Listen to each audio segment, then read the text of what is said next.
Hello my dear friends, today we are going to start our general aptitude problem solution part 3 for the NET December 2015 paper, and here we are going to start from question number 11. So question number 11 is the triangle formed by the lines y is equals to x, y is equals to 1 minus x and x is equals to 0 in a two-dimensional plane is x where x and y axis have the same scale. Okay, so three lines है y is equals to x, y is equals to 1 minus x and x is equals to 0, और इन तीनों line से एक triangle form करना है हमें x y two dimensional plane में. Okay, so फिर बताना है कि ये कौन सा ट्राइंगल है, मतलब ये जो ट्राइंगल फॉर्म हो रहा है वो किस तरह का ट्राइंगल है. तो हमें 4 ऑप्शंस गिवन है कि ये आइसोसेलेस या और राइट एंगल ट्राइंगल है, आइसोसेलेस है लेकिन राइट एंगल ट्राइंगल नहीं है, और फिर बोला गया राइट एंगल है बट नॉट आइसोसेलेस, और ना ही वो आइसोसेलेस है या ना ही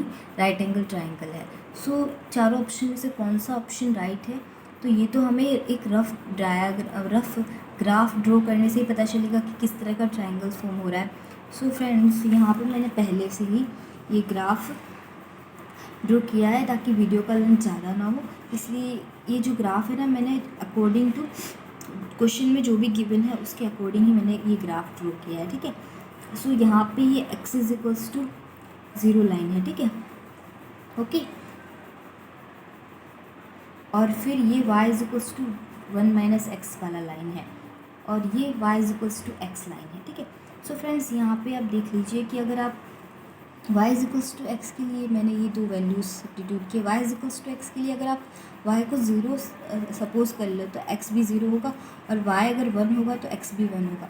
इसलिए मैंने ये दो पॉइंट्स लिए और इन पे से y is equals to x मैंने ड्रॉ किया है. फिर मैंने क्या किया है, y is equals to 1 minus x. So अगर y का वैल्यू आप 0 ले लेंगे तो यहाँ पे y इज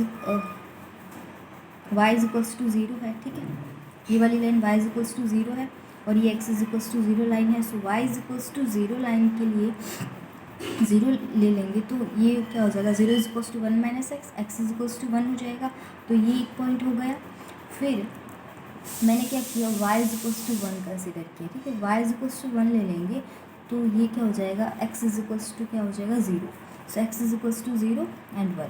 सो इन दोनों पॉइंट्स पे से ये जो लाइन जा रही है ये y is equals to 1 minus x line है. ओके, सो ये मतलब जो इक्वेशन है लाइन के लिए वो इन पॉइंट्स पे होल्ड करता है, तो ये ग्राफ सही है. ठीक है, सो अब आप फ्रेंड्स देख सकते हो कि जो स्क्वायर बन रहा है इसमें ये जो दोनों डायगोनल्स है वो एक दूसरे को मिडल पे बाइसेक्ट कर रहे हैं. तो ये जब मिडल पे बाइसेक्ट करते हैं तो ये एंगल 90 डिग्री का होता है. ठीक है, सो ये एंगल 90 डिग्री का हो गया. So measure of angle BCA is equals to 90 degree.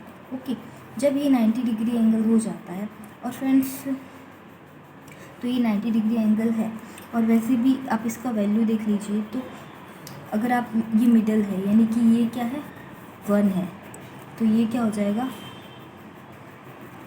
ये 1 मतलब ये जो पॉइंट होगा C ये क्या हो जाएगा 0.5 और 0.5 या फिर 1/2 भी लिख सकते हो, बट मैंने 0.5 लिखा है. सो ये जो मतलब x भी 0.5 है, y भी 0.5 है, इस क्योंकि ये एकदम सेंटर पे बिल्कुल बाइसेक्ट करता है. बाइसेक्शन का मतलब ही ये होता है कि किसी एक लाइन पे मिडल में इंटरसेक्ट करना, मतलब बाइसेक्ट करना, यानी कि डिवाइड बाय 2, सेक्ट बाय 2, यानी कि किसी एक लाइन को, सपोज ये एक लाइन है इसको बाइसेक्ट करना है तो इसका जो लेंथ है वो 2 सेंटीमीटर है. अगर इसको हम बाइसेक्ट करेंगे तो इसका लेंथ 1 सेंटीमीटर हो जाएगा, इसका लेंथ, तो इक्वल प्रोपोर्शन में वो सेपरेट करता है, और मतलब इक्वल पोर्शन भी सेपरेट करता है. सो ये 0.5 हो गया ना, क्योंकि इसका पूरे का वैल्यू क्या है 1 है. ओके, सो ये BC is equals to AC is equals to क्या हो जाएगा फ्रेंड, √2 हो जाएगा. तो यहाँ से आप देख सकते हो कि ये जो मेजर ऑफ एंगल ये 90 डिग्री है, तो ये 45 डिग्री होगा. सो measure of angle BAC and ABC ये क्या आ रहा है, सेम आ रहा है. So measure of angle BAC is equals to measure of angle ABC. Okay, और जब दो एंगल सेम होते हैं तो ये आइसोसेलेस ट्राइंगल होता है, क्योंकि इसका वैसे तो दो मतलब दो एंगल कब सेम होते हैं, मतलब अपोजिट एंगल कब सेम होते हैं, जब दो साइड्स जो होती है ना B C is equals to A C, यानी कि दो साइड्स जो सेम होती है तो उनकी उन दोनों साइड्स के अपोजिट एंगल्स जो होते हैं वो सेम होते हैं। तो यहाँ पे दोनों साइड बी सी और ए सी इक्वल है, √2 है, तो इन दोनों साइड के अपोजिट एंगल क्या है, A B C and B C A, sorry B A C. Okay, so ये दोनों सेम होंगे, मतलब 45 डिग्री के होंगे। सो टोटल ट्राइंगल जो है वो 180, मतलब टोटल एंगल्स का जो सम हो जाएगा वो 180 हो जाएगा, 90 + 45 + 45। ओके, सो ये राइट एंगल ट्राइंगल तो पहले से ही था और ये आइसोसेलेस ट्राइंगल भी है। सो हमारा ऑप्शन ए जो है वो करेक्ट हो जाता है फ्रेंड्स। सो ऑप्शन ए में क्या है, आइसोसेलेस ट्राइंगल है और राइट एंगल ट्राइंगल भी है। ठीक है, now question number 12। Question number 12 में बोला गया there are 2 buckets A and B. Initially A has 2 liters of water and B is empty. At every hour 1 liter of water is transformed from A to B, followed by the returning half liter back to A from B half an hour later. Okay, the earliest A will get empty is in, so A मतलब कितने time में empty हो जाएगा, मतलब ये जो bucket है वो कितने टाइम में मतलब पूरी खाली हो जाएगी। सो फ्रेंड्स यहाँ पे क्या गिवन है कि दोनों बकेट जो है वो इनिशियली, मतलब दोनों बकेट में से ए के पास 2 लीटर है पहले से, लेकिन बी खाली है। ठीक है, और बोला गया है कि हर 1 घंटे में 1 लीटर जाता है। ठीक है, लेकिन फिर बाद में लेकिन क्या हो रहा है, हर 1 घंटे में 1 लीटर तो जा रहा है, लेकिन आधे घंटे में क्या हो रहा है कि वापस बी से मतलब ए की तरफ हाफ लीटर मतलब वापस भी आ रहा है। ठीक है, रिटर्न हो रहा है हाफ लीटर। तो ये प्रोसेस चलती जा रही है। तो इस प्रोसेस में ए जो है वो कितने घंटों में खाली हो जाएगी वो हमें फाइंड आउट करना है। सो फ्रेंड्स यहाँ पे हम सॉल्यूशन देख लेते हैं।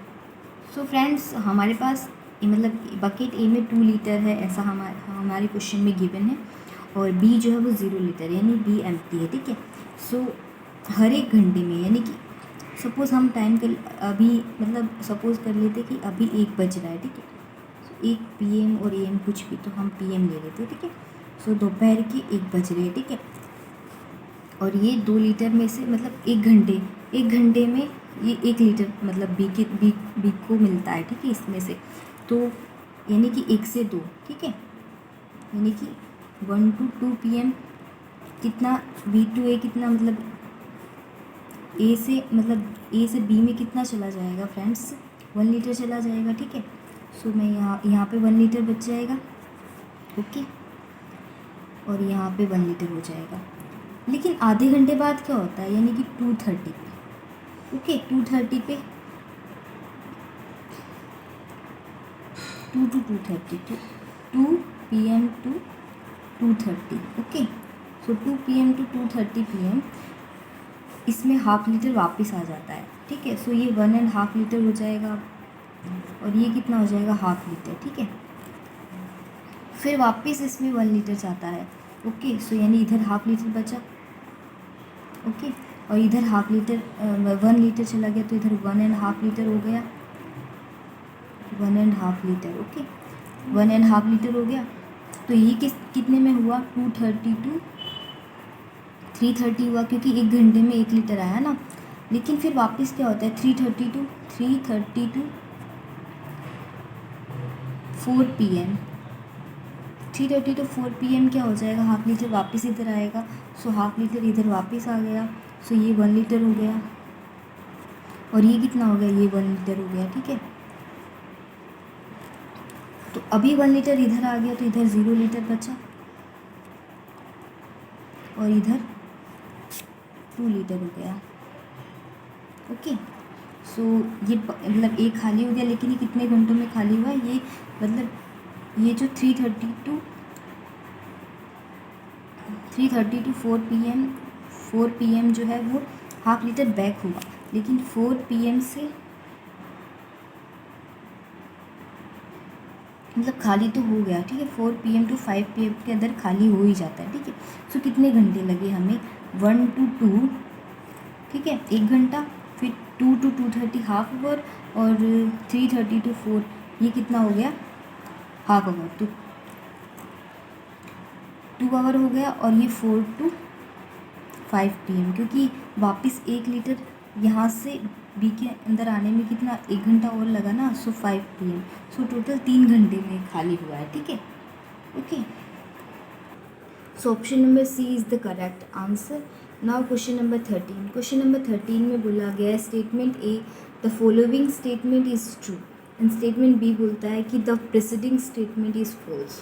तो स्टेटमेंट ए ने क्या बोला कि जो मतलब नीचे वाला स्टेटमेंट है, जो अभी मतलब फॉलोइंग स्टेटमेंट यानी इसके बाद जो स्टेटमेंट आने वाला है स्टेटमेंट ए के बाद, वो ट्रू है। और स्टेटमेंट बी क्या बोलता है, प्रेसिडिंग स्टेटमेंट इज़ फॉल्स, यानी कि जो ऊपर वाला स्टेटमेंट अभी जो आया स्टेटमेंट आपने देखा, यानी इस स्टेटमेंट से पहले, वो फॉल्स है। तो चूज़ करना है कि कौन सा करंट इन्फरेंस होगा from the following, okay. So A बोलता है कि statement A and B are always true, तो ऐसा तो कभी होगा ही नहीं, क्योंकि इसने पहले ही बोल दिया कि फॉलोइंग स्टेटमेंट ट्रू है। अगर हम मान लेते कि स्टेटमेंट ए अगर सही कहता है तो स्टेटमेंट बी सही है, पर फिर स्टेटमेंट बी क्या बोल देगा कि ए जो है वो रॉन्ग है, मतलब फॉल्स है। तो ये दोनों तो एक दूसरे को कॉन्ट्राडिक्ट कर रहे हैं, तो ए तो कभी आएगा ही नहीं। दूसरे में क्या बोला गया है ऑप्शन बी में कि statement A and B can be true if is at least one statement between A and B. So यहाँ पे सपोज ये स्टेटमेंट ए है, स्टेटमेंट ए, और ये स्टेटमेंट बी है, तो हमें क्या करना है, स्टेटमेंट ए और बी में स्टेटमेंट अनदर स्टेटमेंट, यहाँ पे statement A statement B, okay. तो मैं स्टेटमेंट A1 सपोज कर लेती हूँ, ठीक है, इन दोनों के बीच में। तो ये स्टेटमेंट ट्रू है, ये क्या बोलता, स्टेटमेंट ए क्या बोलता है, the following statement is true, यानी कि ये स्टेटमेंट ट्रू है। लेकिन स्टेटमेंट बी क्या बोलता है, the preceding statement is false, तो फिर वापस ये इसको कॉन्ट्राडिक्ट कर रहा है। तो इन दोनों के बीच में अगर एक सेंटेंस होगा तो भी ये करेक्ट नहीं होगा, ओके। थर्ड ऑप्शन में क्या बोला गया है friends, statement A and B can be true if there is at least 2 statements between A and B, okay. So ऐसा पॉसिबल हो सकता है। सपोज देखो ये स्टेटमेंट ए है, ओके, मैं बीच में 2 स्टेटमेंट ले लेती हूँ, A1 और स्टेटमेंट A2, और ये स्टेटमेंट बी तो हमारा है ही। तो स्टेटमेंट ए क्या बोलता है, फॉलोइंग स्टेटमेंट इज़ ट्रू, तो यानी कि अगर मैं ए को ट्रू कंसिडर कर लूँ तो ये स्टेटमेंट जो है वो ट्रू हो जाएगा, ठीक है, ओके। और स्टेटमेंट बी क्या बोलता है कि द प्रीसीडिंग स्टेटमेंट, यानी कि ये वाला स्टेटमेंट इज़ फॉल्स, तो ये पॉसिबल हो सकता है, ठीक है। सो ये करेक्ट ऑप्शन है। लेकिन ऑप्शन नंबर डी भी हम देख लेते हैं फ्रेंड्स। ऑप्शन नंबर डी में क्या बोला गया है, statement A and B can never be true independently, तो ये तो ऑलवेज इम्पॉसिबल है, ठीक है। सो ऑप्शन नंबर सी जो है वो हमारा करेक्ट हो जाता है, statement A and B can be true if there are at least 2 statements between A and B, okay. Now problem number 14। So problem number 14 में क्या बोला गया है, a car is moving at 60 kilometre per hour, the instantaneous velocity of the upper most points of its wheel is, okay. Car जो है वो 60 kilometre per our की speed से मूव हो रहा है, उसका इंस्टेंटेनियस वेलोसिटी बताना है अपर most points of the wheel. तो व्हील के जो अपर मोस्ट पॉइंट होते हैं उस पर इंस्टेंटेनियस वेलोसिटी क्या होगा वो हमें बताना है, ठीक है। सो हम सॉल्यूशन देख लेते हैं इसका। सो फ्रेंड्स, जैसा कि इसमें बोला गया है कि अपर मोस्ट पॉइंट्स जो है वो उसकी इंस्टेंटेनियस वेलोसिटी हमें फाइंड आउट करनी है। तो उसके लिए हमें पहले देखना पड़ेगा कि अपर मोस्ट पॉइंट्स पे किस तरह का फोर्स लग रहा है। तो फ्रेंड्स, जैसा कि हम जानते हैं कि अपर मोस्ट पॉइंट्स जो होते हैं वो ट्रांसलेटरी और रोटेटरी दोनों फोर्स को एक्सपीरियंस करते हैं। तो इंस्टेंटेनियस वेलोसिटी का फॉर्मूला क्या हो जाता है, देयरफॉर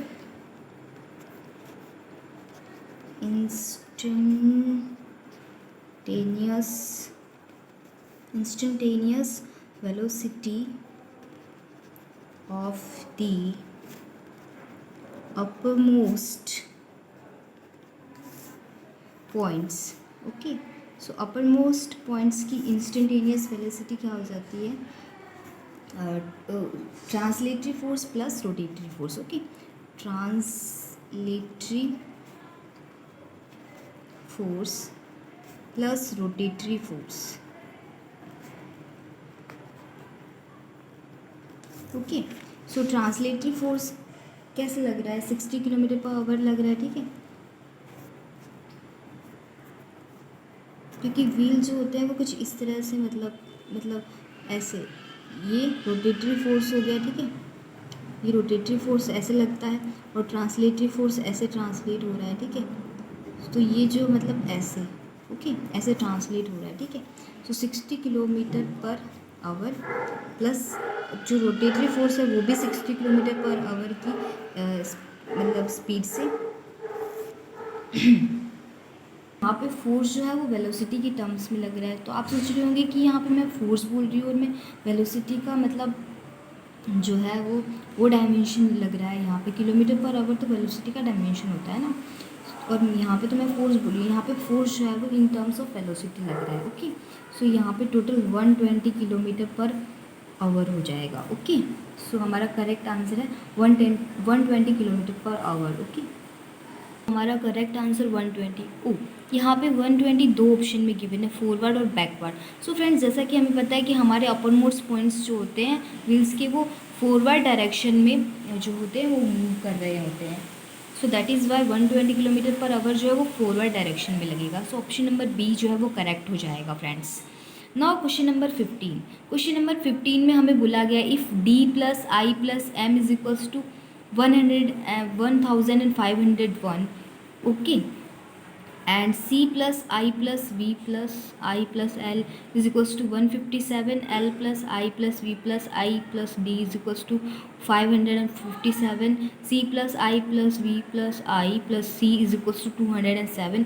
सो ये सारे कॉमन रोमन नंबर्स है। ओके, आप देख सकते हो ये सारे रोमन नंबर्स हैं, और रोमन नंबर्स का मतलब एडिशन किया गया डिफरेंट और उसके इक्वल में हमारे पास जो हमारे मतलब जो नंबर्स है वो दिए गए हैं। Okay, and what is v plus I plus M. Okay, so v plus I plus M, इन तीनों रोमन नंबर को जब हम ऐड करेंगे तो हमारे पास क्या आएगा। ओके, सो पहले हम सारे इक्वेशन जो हमें गिवन है वो लिख लेते हैं फ्रेंड्स। तो हमें क्या गिवन है, ये क्वेश्चन नंबर कौन सा है, 15 है। ओके, सो 15 के लिए हमें क्या गिवन है फ्रेंड्स, पहला इक्वेशन हमें गिवन है C plus I plus no ये गिवन है D plus I plus M is equals to क्या गिवन है हमें 1501 और सो फ्रेंड्स ये वैल्यूज़ मैंने लिख ली है जो भी हमारे प्रॉब्लम में गिवन है। Okay friends, so friends as we know कि ये जो आई जैसा होता है इसको मतलब हम रोमन में क्या लिखते हैं, 1 के बराबर लिखते हैं, और v जो है ये इसको हम क्या लिखते हैं, 5 के बराबर लिखते हैं, और बाकी सब नंबर सपोज़ आपको पता नहीं है तो आप क्या करोगे, इन दोनों से ही आपका काम हो जाएगा वैसे, कि क्योंकि यहाँ पे अगर आप i का वैल्यू जो है 1 सब्स्टिट्यूट करेंगे और v का वैल्यू जो है वो 5 सब्स्टिट्यूट करेंगे तो आपको c प्लस एल मिल जाएगा ना इस इक्वेशन में। तो मैं ऐसा ही करती हूँ, ठीक है, इक्वेशन 2 में सब्स्टिट्यूट करती हूँ इस इक्वेशन में, ठीक है। तो ये क्या हो जाएगा, c प्लस आई क्या हो जाएगा, 1 हो जाएगा, प्लस ये v क्या हो जाएगा, 5 plus 1 plus L is equals to 157। तो यहाँ से मुझे c प्लस एल कितना मिल जाएगा फ्रेंड्स, ये क्या हो जाएगा 7। ओके, 5 प्लस 2 क्या हो जाएगा 7, और 7 को मैं यहाँ पे से सब्ट्रैक्ट कर दूँगी ना, तो यहाँ पे ये 150 हो जाएगा, इसको मैं इक्वेशन 1 बोल देती हूँ, ठीक है। और फिर मैं क्या करती हूँ, इस इक्वेशन में से भी कुछ वैल्यूज़ निकाल लेती हूँ, कौन सा, एल प्लस डी मिल जाएगा ना इस इक्वेशन से। So L plus I is equals to 1 substitute कर देती हूँ मैं, और वी यानी 5 प्लस 1 आई यानी 1 प्लस डी, ओके 557। ओके, सो 557 हो गया, तो एल प्लस डी की वैल्यू यहाँ से क्या आ जाएगी फ्रेंड्स, 550 आ जाएगी। तो इसको मैंने इक्वेशन 2 बोला है। सिमिलरली फिर इस इक्वेशन में भी इसे भी हो जाएगा c plus 1 plus 5 plus 1 plus C, is equals to 207. Okay, so यहाँ से आप देख सकते हो फ्रेंड, ये 2c हो गया और ये क्या हो जाएगा 5 + 2 क्या हो जाएगा 7. तो यहाँ पे सब्ट्रैक्ट कर देंगे 7 को, तो ये 200 हो जाएगा. तो यहाँ से c का वैल्यू क्या आ गया 100 आ गया. ठीक है, तो यहाँ पे से मुझे c का वैल्यू मिल गया है, तो मैं इसमें सब्स्टिट्यूट करूँगी तो l का वैल्यू मिल जाएगा. ओके, सो यहाँ पे l इज इक्वल्स टू मैं डायरेक्ट सब्स्टिट्यूट कर दिया है, तो ये 100 है यहाँ पे. तो जब यहाँ पे आएगा तो l इज इक्वल्स टू 50 हो जाएगा फ्रेंड्स. तो मुझे l का वैल्यू मिल गया है. अब मुझे d का वैल्यू चाहिए. अगर d का वैल्यू मिल जाता है तो मैं यहाँ पे सब्स्टिट्यूट करूँगी तो m का वैल्यू मिल जाएगा. m का वैल्यू मिल जाएगा तो मुझे इसका वैल्यू मिल जाएगा, जो कि हमें फाइंड आउट करना है. ओके, सो l को मैं यहाँ सब्स्टिट्यूट करूँगी तो d का वैल्यू कितना आ जाएगा 500 आ जाएगा. So this implies d is equals to 500. Okay, so d is equals to 500 है, तो यहाँ से 500 प्लस ये i है, तो यहाँ पे मैंने 1 सब्स्टिट्यूट कर दिया है. ओके, फिर यहाँ पे क्या बोला गया m, so plus m. Okay, is equals to 1501. So 1501. Okay, so m is equals to क्या हो जाएगा, ये 501 है. सो 501 सब्ट्रैक्ट होगा तो ये 1000 आ जाएगा. सो m इज इक्वल्स टू 1000. अब मैं डायरेक्टली इसका वैल्यू सब्स्टिट्यूट मतलब सबका वैल्यू मेरे पास आ गया है. m का वैल्यू मुझे चाहिए था, v और i का वैल्यू तो है ही मेरे पास. तो यहाँ से इसका वैल्यू क्या हो जाएगा फ्रेंड्स 5 + 1 + 1000. ओके, सो 1501 सॉरी 1005 हो जाएगा ना यहाँ से इसका वैल्यू 1005 नहीं 1006. ओके, 1006 हो जाएगा, क्योंकि 5 और एक ही 1006 हो जाएगा. सो करेक्ट ऑप्शन क्या हो जाएगा आपका friends 1006. So C is the correct option. So thank you friends for watching this video. और बाकी के जो 16 to 20 प्रॉब्लम्स का सोल्यूशन है वो हम नेक्स्ट वीडियो में देखेंगे. Thank you, bye bye.